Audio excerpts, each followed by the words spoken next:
Donald Trump, tras pasar el fin de semana esquivando balas, ha sido nominado como candidato oficial del Partido Republicano para las elecciones de Estados Unidos que vienen ahora en noviembre. Y lo importante, lo que nos ocupa hoy, es que ha elegido como vicepresidente a J.D. Vance. Y este tipo tiene unas opiniones muy fuertes sobre lo que debe pasar con el dólar, sobre lo que debe hacer el dólar en el futuro. Pero antes de explicar qué es lo que espera Vance que ocurra con el dólar durante su supuesta vicepresidencia de Estados Unidos, ¿quién es este tipo? Bueno, pues nuestra corresponsal en la India está hoy de baja, pero estamos que lo tiramos, tenemos otra hoy que lo explica. Vance, un senador de 39 años, pasó en los últimos años de ser un crítico de Trump a uno de sus más leales partidarios en el Congreso. Exmilitar y actual senador, es conocido por haber publicado un libro con sus memorias, un relato éxito de ventas sobre su familia de los Apalaches, que dio voz a la clase trabajadora rural de Estados Unidos. J.D. Vance hace unos años llamaba idiota a Trump y hoy es su vicepresidente. Prueba a insultar a tu jefe hoy, quizás te asciendan, y hace un año Vance tuvo la oportunidad de compartir audiencia con Jerome Powell. Jerome Powell, ya sabéis, jefe de la Fed, de la Reserva Federal del Banco Central estadounidense, y en esa vista fue capaz o pudo compartir su preocupación por el daño que tener un recurso muy valioso en una economía puede hacer a la industria, a las fábricas, a los currelas de toda la vida, como aquellos con los que J.D. Vance creció. Una de las cosas que se escucha mucho cuando se estudia la historia regional de los Apalaches es que a menudo se describe como poseedor de una maldición de recursos, por lo que hay una gran cantidad de carbón en los Apalaches centrales que permite una cierta cantidad de consumo. Obviamente el consumo es bueno, la gente necesita alimentos y medicinas y otras cosas, pero también hay un argumento bastante bueno de que, por una serie de razones, causa malas inversiones en la región y, en consecuencia, hay un menor crecimiento de la productividad, menor innovación en una economía que es mucho menos diversificada y mucho menos dinámica. El mañanero de hoy,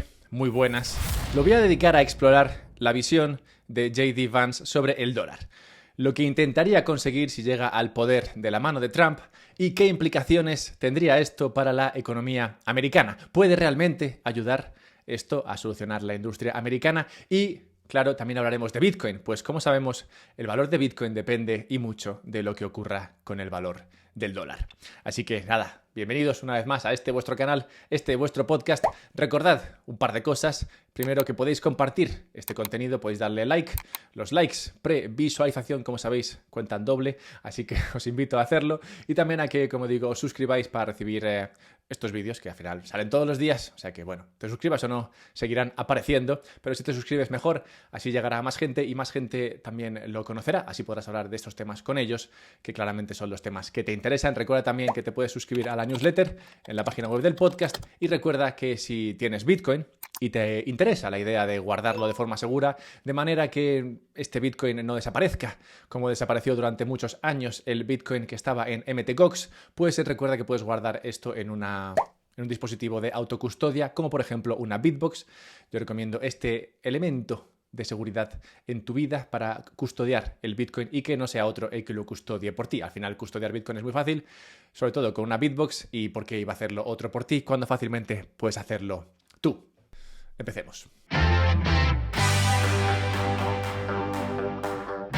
En ese primer vídeo al que compartí antes, Vance hacía referencia a la maldición de los recursos, también conocida como maldición holandesa.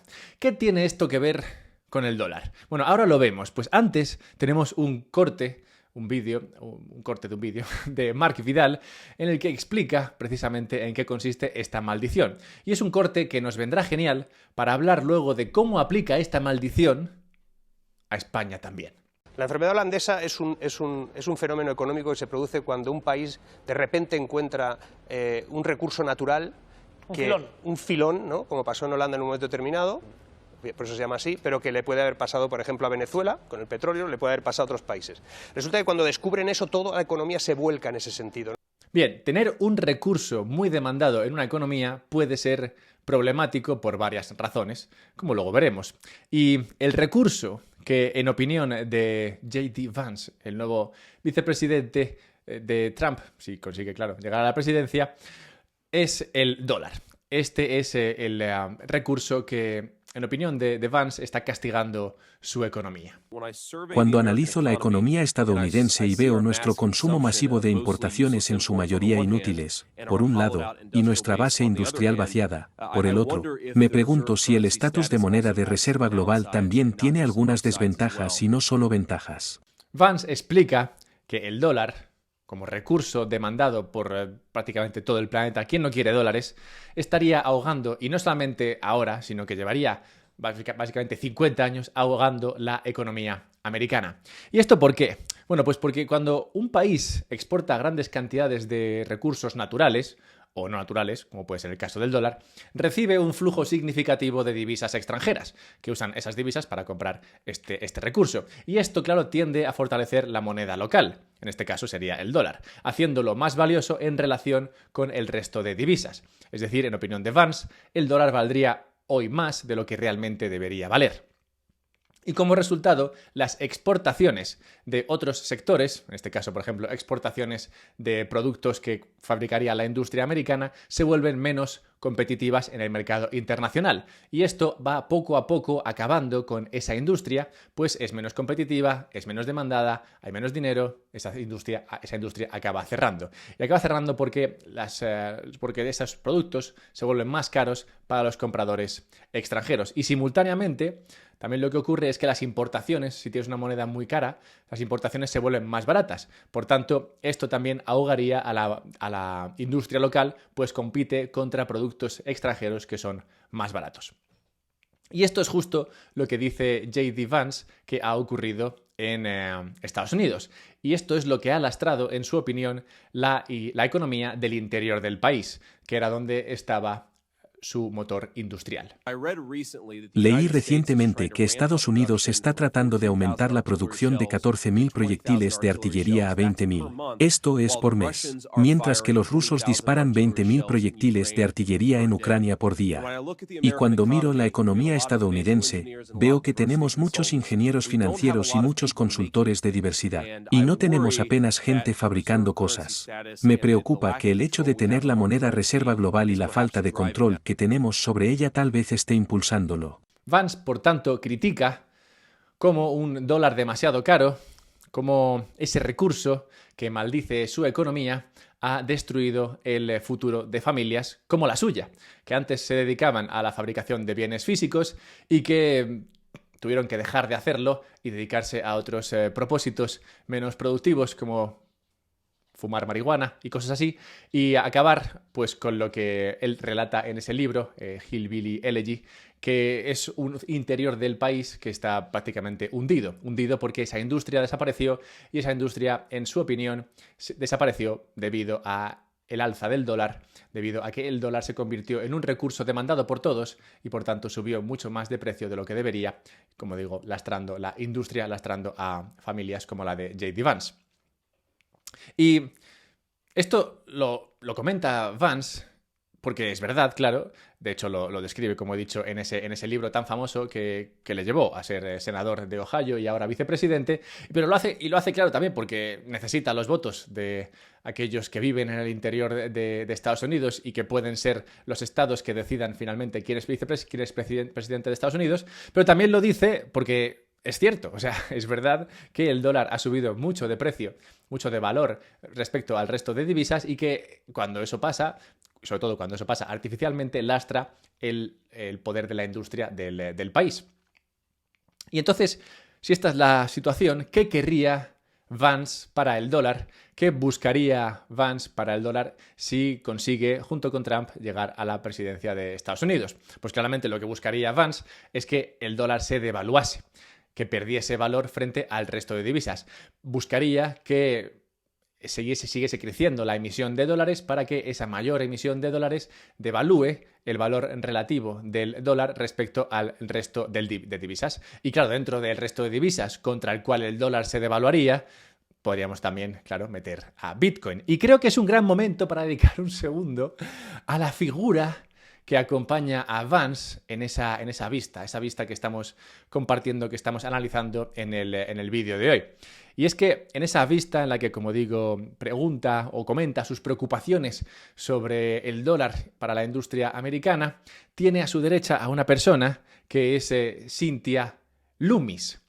¿Y quién es Cynthia Lummis? Bueno, pues Cynthia es senadora por el estado de Wyoming y Cynthia es súper bitcoiner. Es muy bitcoiner, lleva tiempo ya fuera del armario, demostrando que es muy bitcoiner y que va a todos los saraos bitcoiners y aboga porque todo el mundo tenga el derecho de custodiar su riqueza en bitcoin y, es más, custodiarla ellos mismos. Es decir, practicar la autocustodia, como he dicho antes, por ejemplo, con una Bitbox. Bien, pues durante la vista, Cynthia Lummis está, como digo, a la derecha de Vance, mientras Vance relata los problemas de tener un dólar demasiado caro, relata cómo ese dólar demasiado caro destruye la industria americana, y mientras está diciendo todo esto, Cynthia le está echando unas miradas que son, pues, las miradas de una madre a un hijo del que se siente muy orgullosa. O sea, son unas miradas que, francamente, cásate con quien te mire como Cynthia Lummis mira a J.D. Vance durante esa vista. Bien, ¿qué tenemos entonces? Lo que tenemos es al nuevo vicepresidente de Donald Trump, que apunta a presidente si sigue esquivando balas, y este tipo está abogando por un dólar más débil y, siguiendo el librillo de Cynthia Lummis, claro, un Bitcoin más alto. Esta senadora, como he dicho, está influyendo bastante en todas estas opiniones de Vance. Y en esta vista, como recordaréis, o igual no, porque ya lo he dicho hace un rato, Vance está planteando esta preocupación de un dólar caro a Jay Powell, el jefe de la Fed, el boss, y le está preguntando, básicamente, si comparte esa preocupación, si estima que tener un dólar caro, si tener un dólar que sea la moneda reserva del planeta, puede ser problemático para la industria del país que emite dicha moneda.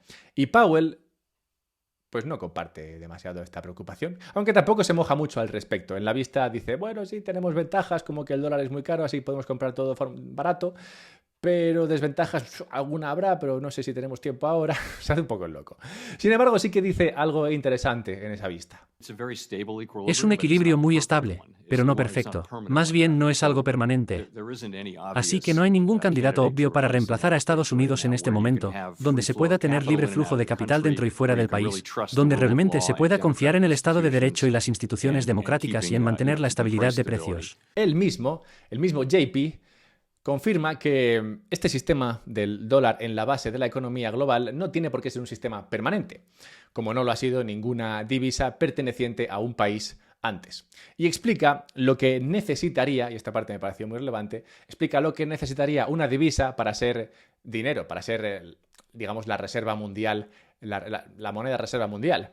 Y dice que lo que necesita una divisa, y a día de hoy provee el dólar, es ser confiable, es decir, confiar en las instituciones que están detrás de esa moneda, ser estable, es decir, no imprimir a mansalva, y permitir su movimiento a lo largo y ancho del planeta, ser capaz de mover esos dólares o esa divisa, cual sea, de aquí para allá sin que haya restricciones.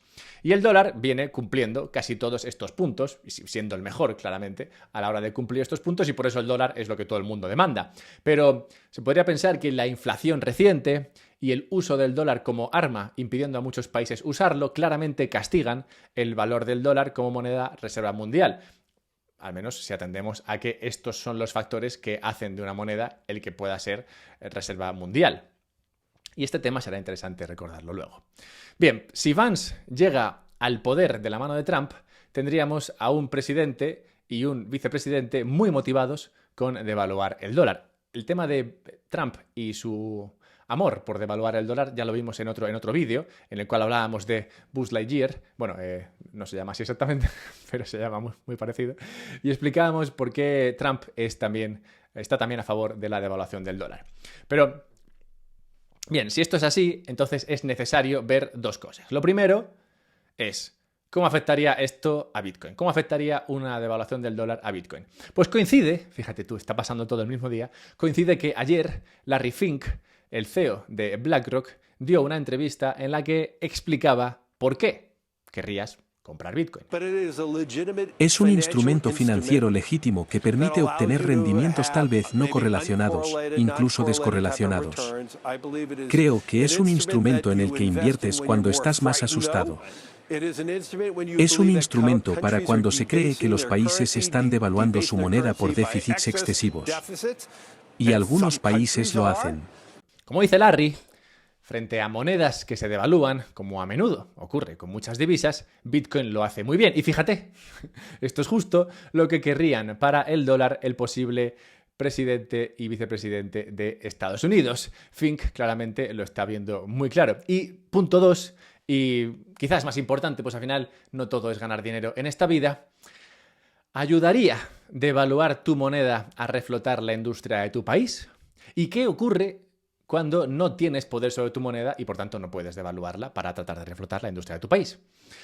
Rescatemos para responder a este punto esa entrevista y esa entrevista en la que Mark Vidal hablaba sobre la maldición holandesa y cómo esta afectaría a España. Y hablemos entonces de qué recurso, en opinión de Mark, tiene España que, como el dólar en Estados Unidos, pueda afectar negativamente a su economía. Tenemos nuestro propio filón, que es el turismo, que es el sol, que es la maravilla de este país, ¿no? Que es la gastronomía, es todo. Pero si nos volcamos excesivamente en ello, nos puede pasar lo que significa esa enfermedad holandesa, que es que resulta que luego no dejas crecer otros sectores, no permites generar... Lo invade todo, todo depende a partir de ahí. Malditos turistas que se comen el jamón y nos obligan a girar la economía hacia el turismo del bar y todo incluido. La solución a la maldición holandesa en forma de turismo que tiene España, en opinión de Mark Vidal, sería regular. Sí, lo has oído bien, sería regular para cambiar el tipo de turista que viene. Cuando yo digo que falta precio y sobran turistas, me refiero a eso, porque es insostenible 96 millones de turistas. Lo que es sostenible son menos turistas pagando más para poder pagar más también a la gente que trabaja en el turismo. Y francamente me parece sorprendente que lo diga él, pues Mark Vidal es bastante bitcoiner. La solución a la maldición holandesa no es regular, es escapar del dinero fiat y usar una divisa neutral. Una divisa capaz, claro, de ser confiable, es decir, una divisa que no dependa del arbitrio de 2 o 3 personas, una divisa idealmente descentralizada, una divisa estable, es decir, que no puedas imprimir fácilmente, y una divisa movible, transferible a lo largo y ancho del planeta sin censura. Te puedes imaginar de qué divisa estoy hablando. Esa divisa neutra, sea esa o sea otra, esa divisa neutra, o sea Bitcoin o sea otra, esa divisa neutra solucionaría el problema de la maldición holandesa en todas sus vertientes, pues al utilizar una divisa neutra para las transacciones de esos recursos que posees en la economía, ya sea turismo o lo que sea, se evitaría la apreciación directa de tu moneda local, pues no entraría una tercera moneda que apreciaría la moneda tuya propia. Si usas Bitcoin en la economía o pasas tus balances a Bitcoin, al no estar vinculado a ninguna economía nacional específica, no sufrirías una apreciación artificial debido al aumento de las exportaciones de recursos, ni tampoco por tener un flujo excesivo de ingleses borrachos. Esto mantendría la competitividad del resto de sectores de la economía en el mercado internacional. En resumen, ya sea con el dólar, en resumen, ya sea con el dólar en Estados Unidos, o ya sea con el petróleo en Venezuela, o ya sea en España con el turismo, la solución no consiste en regular la industria. La solución no consiste en regular el petróleo, la solución no consiste en regular el turismo, sino en lo que Cynthia Lummis le dice al próximo vicepresidente de Estados Unidos al oído. Apuesta por una divisa reserva neutral. Y lo mismo te diría yo, pero no al oído, porque sería un poco creepy. Bien, antes de cerrar con la necológica de hoy, dejadme simplemente recordaros un par de cosas. La primera es que podéis suscribiros a la newsletter. Existe una newsletter de este podcast. La puedes encontrar en la página web unpodcastsobrebitcoin.com y si te suscribes recibirás un mail mío los sábados en los que analizo alguno de estos temas con más detalle. Al final eso es lo que te permite la palabra escrita. Eso y poner imágenes, más imágenes, muchas imágenes. Bueno, pues eso es lo que llega los sábados, así que te puedes suscribir para recibirla. Recuerda también, como he dicho antes, que si quieres ser el autocustodio de tu riqueza y guardarla en Bitcoin y guardarla tú mismo, puedes hacerlo usando una Bitbox, que es un dispositivo chiquitín, muy molón, con botones invisibles, que te permite gestionar esa riqueza de forma segura y puedes comprarte una Bitbox y demás pijadas para la autocustodia usando el enlace que está en la descripción del podcast. Y recuerda también que si te molan los saraos bitcoiners, como le gustan a Cintia Lumis, te puedes ir al sarao bitcoiner español por excelencia que ocurre en Madrid a finales de septiembre y que si quieres hacerlo puedes usar el código que está en la descripción, Alberto Mera, ese soy yo, y así consigues un 10% de descuento. Y cerremos el mañanero, como he dicho, recordando la muerte en tal día como hoy de Thomas Kidd, autor de una obra que se conoce como The Spanish Tragedy, la tragedia española, que me viene muy al caso hoy, pues hemos estado hablando de lo que podría ser la tragedia de España. En este caso sería en forma de turismo, en el caso de la obra de Thomas Kidd no es exactamente ese, pero además me viene muy al caso el tema de esta obra, pues es una obra que emplea mucho la ironía dramática, una situación en la que uno o más personajes actúan sin pleno conocimiento de los hechos, pero estos hechos son conocidos por el público, y digo que me viene bien hoy, porque yo creo que todo el público, sobre todo el público de bien, como es el público que escucha este contenido, sabe lo que está pasando. Y es irónico que esto ocurra, pues los actores que toman decisiones en el ámbito público muchas veces no lo saben. Entonces es muy gracioso que nosotros desde aquí sepamos cuál va a ser el final de la película y que ellos no lo sepan.